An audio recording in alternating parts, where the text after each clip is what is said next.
नमस्कार, बहुत स्वागत है आपका। कर्क राशि। शनिदेव की ढैया समाप्त होने जा रही है। जो ढैया आपके ऊपर अप्रैल 2022 से चल रही थी और वो अब 29 मार्च 2025 को समाप्त होगी। अब इसके बाद क्या? देखिए, शनिदेव का जो ढैया था वो आपको भले ही परेशान करे, पर जाते हुए ढैया बहुत कुछ देने जा रही है। इसके लिए भी तैयार रहें, क्योंकि बहुत सारे कर्क वालों को बहुत कुछ प्राप्त हो चुका होगा और नहीं हुआ है तो वो भी हो जाएगा। अब देखिए, सबसे पहली बात यह है कि जो ढैया है शनिदेव की छोटी पनौती होती है। शनिदेव का कुंभ राशि में प्रवेश करना जीवन में थोड़े से बदलाव तो किए थे, लेकिन अब मीन राशि में वो आ रहे हैं। तब आपकी लाइफ में इसका क्या प्रभाव पड़ेगा, आज हम यही जानेंगे विस्तार से। वीडियो के अंत तक बने रहिए और ये प्रेडिक्शन चंद्र राशि पर आधारित है। तो देखिए, अभी तक वैसे आपको पता है कि ढैया में शनि जी देव की जो दृष्टि है मित्र राशि में या स्वराशि पर ना पड़े तो समझ लें उस भाव का हानि कर देगा। अब शनिदेव की दृष्टि जो होती है राहु के जैसा क्रूर दृष्टि होती है, पापी दृष्टि भी होता है। तो इसी कारण से आपके जीवन में ढैया में थोड़ी परेशानी थी, लेकिन जाते हुए ढैया निश्चित तौर पर अच्छा करके जाती है। तो अष्टम भाव में आप अपने और परायों का पहचान तो बहुत हद तक कर ही लिए होंगे। प्रॉपर्टी संपत्ति के मामलों में भी आपको जो टेंशन थी वहाँ से निकलने का रास्ते मिलेंगे। वैवाहिक जीवन में जैसे बहुत सारे लोगों का विवाह नहीं हुआ था, तो विवाह तो हुआ, लेकिन ससुराल पक्ष से जो मतभेद थे वो थोड़ी सी मुश्किल दे रहा था, पर जाते जाते वो भी ढैया समाप्त कर देगी। अचानक से धन खर्च करवाता है जब शनि अष्टम में होता है, और अचानक से धन भी देता है। बस गलत जगह पर इन्वेस्ट कर लेंगे तब टेंशन है। बदनामी वगैरह भी देते हैं। अब जैसे ही शनिदेव की ढैया समाप्त हो रही है, 30 वर्षों के बाद वो मीन राशि में आ रहे हैं, तब आपकी लाइफ में बहुत कुछ बेहतर घटित होगा। और 29 मार्च 2025 से 3 जून 2027 तक कुंभ राशि को छोड़कर मीन राशि में रहने वाले हैं। अब मीन राशि मित्र का तो नहीं है शनिदेव की। ऐसे में आपके अगर हम जन्म कुंडली की बात करें तो भाग्य भाव नवम भाव में बैठेंगे। तो शनिदेव जब भाग्य भाव में बैठेंगे तो जिस भाव में बैठते हैं शनिदेव उस भाव की वृद्धि करते हैं, और जिस भाव पर दृष्टि डालते हैं वहाँ का विनाश करते हैं। तो जब भाग्य भाव में बैठेंगे तो भाग्य का पूरा साथ भी दिलवाएंगे। तो मीन राशि में गोचर कर रहे हैं, ढैया समाप्त होगी। इसका बेनिफिट क्या होगा? देखिए, सबसे पहली बेनिफिट ये होगी कि आपके स्वास्थ्य में जो मुश्किलें थी वो समाप्त होगी, माता पिता का साथ मिलेगा, उनके स्वास्थ्य की दिक्कत दूर होगी। जीवन साथी से जो मतभेद थे वो समाप्त हो गए। नौकरी व्यापार के मामले में जो मुश्किलें चल रही थी उससे राहत मिलेगी। देखिए कर्क वालों, शनिदेव सबसे पहले आपका भाग्य भाव में आएंगे, तो भाग्य भाव में आते ही राहु के साथ बैठेंगे। अब शत्रु की राशि में तो पितृदोष का निर्माण कर देते हैं, लेकिन शनिदेव भाग्य भाव में जा रहे हैं तो पितृदोष का निर्माण नहीं करेंगे। मीन राशि बृहस्पति की दैविक राशि है, और शनि के बृहस्पति के द्वारा शनि का आदेश दिया जाएगा कि तुम इस भाव में आकर के भाग्यहीन नहीं बल्कि भाग्य का साथ देना शुरू करो, कर्म का पालन कराना शुरू करो। तो शनि जो है कर्म के मालिक हैं और बृहस्पति भाग्य के मालिक हैं। जैसे ही शनि आपकी कुंडली में भाग्य भाव में जाएंगे तो भाग्य भाव से संबंधित आपके जीवन में जो फल हैं वो थोड़ा स्लो मिलेगा। शनिदेव मीन राशि में आएंगे तो इसके फल को धीमी कर देंगे, लेकिन स्थिरता रहेगी। तो कर्म भाग्य की बदौलत व्यक्ति बढ़ता है आगे में, तो जितना मेहनत करेंगे उतना ही साथ मिलेगा। अगले 2.5 साल तक सबसे पहले जीवन में छोटी छोटी यात्राएं को आप जो यात्राओं को टाल रहे थे वो अब प्रारंभ हो जाएगी। तीसरे भाव पर दृष्टि है तो जीवन में लंबी यात्रा के योग बनेंगे। आपके जो सीनियर हैं, प्रशासनिक क्षेत्र से जुड़े हुए बड़े जो अधिकारी हैं, उनके साथ आपके रिश्ते बढ़िया होंगे। आपकी भी एक अलग मुकाम आपको मिलेगा। कई मामलों में आप धर्म की तरफ झुकेंगे, स्पिरिचुअल हो जाएंगे। अपने कर्म को जो कमज़ोर कर रहे थे अब एक बार जीवन में फिर से कर्म को लेकर आएंगे। और भाग्य भाव में जब शनिदेव जाते हैं तो भाग्य भाव मनुष्य के जो सिद्धांत होते हैं उसी को बताता है। तो ऐसे में जीवन में अगले 2.5 साल तक आप एक सिद्धांत बनाइए कि हमें यही करना है, इसी पे चलना है। तो यकीन मानिए आप आगे ठीक बढ़ जाएंगे।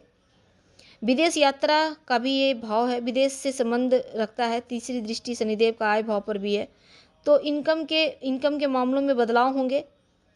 अकड़, क्रोध, दूसरों की बातों में आ जाना, भावनाओं में बहकर विचार कर लेना, सबसे बड़ा समझना, सबसे कटकर रहना, ये नुकसान, ये घमंड, ये अहंकार को शांत करेगा शनिदेव, तो इनसे बचकर रहें। पैसों की वैल्यू कैसी बढ़ेगी, इस बात को ध्यान रखें। इनकम पे दृष्टि है, आपको जहाँ भी आपके पैसे फंसे हुए हैं निकलना भी प्रारंभ होगा, आप प्रयास भी करें।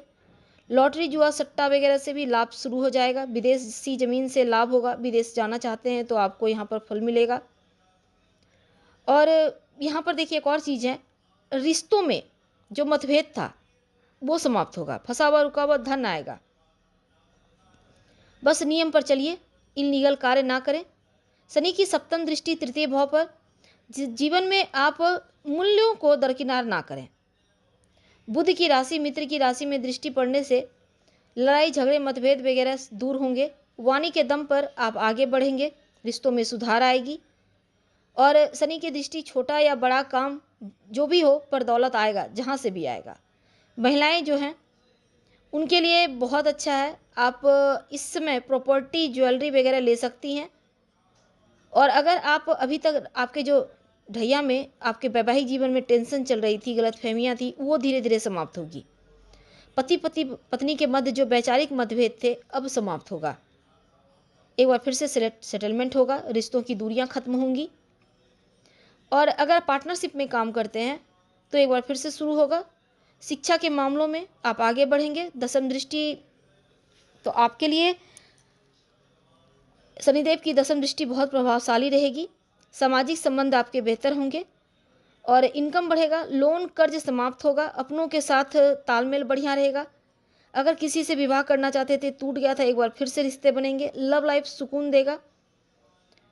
अब एक और चीज़ है कि अगर आप पीआर, ग्रीन कार्ड वगैरह वीज़ा के लिए बहुत परेशान थे अपनी लाइफ में, तो अब कर्क वालों आपको बड़ा लाभ दिख रहा है, संभावनाएं दिख रही है। पारिवारिक जीवन में जो मुश्किलें थी वो समाप्त हो रही हैं। शनि का आय भाव पर दृष्टि है, शुक्र की राशि है, तो खुद की इच्छाओं को बढ़ाएंगे और अपनी लाइफ स्टाइल को बेहतर करेंगे। जीवन में प्रॉपर्टी रिकंस्ट्रक्शन के काम पूरे होंगे। रिसर्च से जुड़े हुए हैं तो आपके लिए समय अनुकूल है। और मेडिकल फील्ड से जुड़े हैं तो उन क्षेत्रों से भी लाभ होगा। ज़मीन के नीचे से निकलने वाली चीज़ों से लाभ होगा। शराब के काम से जुड़े हैं या नशा के काम से, ठेकेदारी वगैरह से ज़बरदस्त लाभ देंगे। आय भाव में जब शनिदेव मजबूत होते हैं तो बड़े से बड़े एम्पायर, साम्राज्य व्यक्ति खड़ा कर लेता है, तो ऐसा ही कुछ होगा। सोशल मीडिया से जुड़े हैं तो आपके लिए आपकी कम्युनिकेशन को थोड़ा और बेहतर करना होगा। पॉलिटिक्स से जुड़े हैं, ज़बरदस्त लाभ देगा। कर्क राशि वाले, शिक्षा के मामलों में बहुत हद तक बढ़ोतरी दिख रही है। स्वास्थ्य के मामलों में खासकर यूरिन की समस्या, सरदर्द की समस्या, आँखों की समस्या जो चल रही थी उसमें भी सुधार होगा। तो पिछले 2.5 साल से जो संतान प्राप्ति के प्रयास कर रहे थे पर हो नहीं रहा था, अब संतान प्राप्ति के योग बनेंगे। परिस्थितियाँ बेहतर हो रही हैं। भाग्य स्थान में शनिदेव जा रहे हैं तो थोड़ा धीरे हर चीज़ का फल मिलेगा। थोड़ा सा पेशेंस रखना होगा। अगर आप पिता या फिर गुरु से बहस नहीं कीजिएगा, सबका सम्मान करें, किसी कंट्रोवर्सी में आपको नहीं फंसना है। और हनुमान चालीसा का पाठ करके ही दिन की शुरुआत कीजिएगा तो अच्छा रहेगा। वैसे अपने यहाँ पर देखिए, रोज़ भोर के समय ओम सुं शुक्राय नमः 5 बार जप कर लें या रात सोने के पहले भी कर सकते हैं, इससे भी आपको लाभ होगा। तो कर्क राशि वालों, अगर हम ओवरऑल कहें तो शनिदेव के राशि परिवर्तन जैसे ही करेंगे 29 मार्च को शनि की ढैया समाप्त होगी। और शनिदेव का राशि परिवर्तन करने के बाद आपके चांदी के पाए में आएंगे। तो शनिदेव करीब 922 दिन तक चांदी के पाए में रहेंगे, पूरी तरह से मेहरबान रहेंगे, आप पर खुशियाँ बरसाएंगे। और एक और चीज़ है कि क्या क्या प्रभाव पड़ेगा। देखिए, सबसे पहली बात तो सफलताओं से भरा समय शुरू होगा और ढैया समाप्त होते ही 17 यहाँ पर देखिए 17 चीज़ें आपको मिलेंगी। सबसे पहली बात तो आप बस ध्यान से अंत तक बने रहिए। चांदी के पाए पर चलने से घर में खुशियाँ आएंगी, सुख समृद्धि बढ़ेगा। लाइफ में धन की कमी नहीं रहेगी, बैंक बैलेंस बढ़ेगा, इन्वेस्ट करने के लिए समय अनुकूल रहेगा। जो प्रॉपर्टी संपत्ति है वो बढ़ता दिखेगा। प्रॉपर्टी संपत्ति में कोई मुश्किलें थी वो समाप्त होगा, प्रमोशन होगा और खुशहाली आएगी। अपनों के साथ जो अंडरस्टैंडिंग की कमी थी, मिसअंडरस्टैंडिंग हो रही थी, वो समाप्त होगा। रिश्तों में मधुरता आएगी। स्वास्थ्य की जो मुश्किलें परेशान कर रही थी उसमें राहत मिलेगा, मानसिक सुकून मिलेगा। समाज में मान प्रतिष्ठा, दबदबा, रुतबा कायम होगा। सोशल स्टेटस बढ़ेगा, प्रशंसा मिलेगी, फैन फॉलोइंग बढ़ेगा और आपके कई क्षेत्रों में आपको सफलता मिलेगी। खासकर बड़े प्रोजेक्ट में काम कर रहे हैं, प्रमोशन का इंतजार कर रहे हैं तो मेहनत से आपको फल मिलेगा, प्रयासों से सफलता मिलेगी, नए मौके मिलेंगे। अगर खुद का बिजनेस करते हैं, बिजनेस विस्तार का मौका मिलेगा। धन संबंधी मामलों में मजबूती आएगा और साथ ही आप सोच रहे हैं तो यहाँ पर देखिए पुराना कर्ज, उधार वगैरह से भी छुटकारा मिलेगा, सेविंग बढ़ेगा। आर्थिक मामलों में महापरिवर्तन आपके लिए बहुत शुभ है। करियर और आपके धन तक ही सीमित नहीं रहेगा बल्कि शिक्षा के मामलों में भी तरक्की के मौके देगा। हायर स्टडी करने की सोच रहे हैं तो आपके लिए समय बहुत आपके पक्ष में है। पारिवारिक जीवन में सुकून होगा। हम आपसे विदा लेते हैं। जानकारी अच्छी लगे तो लाइक कर सब्सक्राइब करें, शेयर करें, कमेंट करें। धन्यवाद।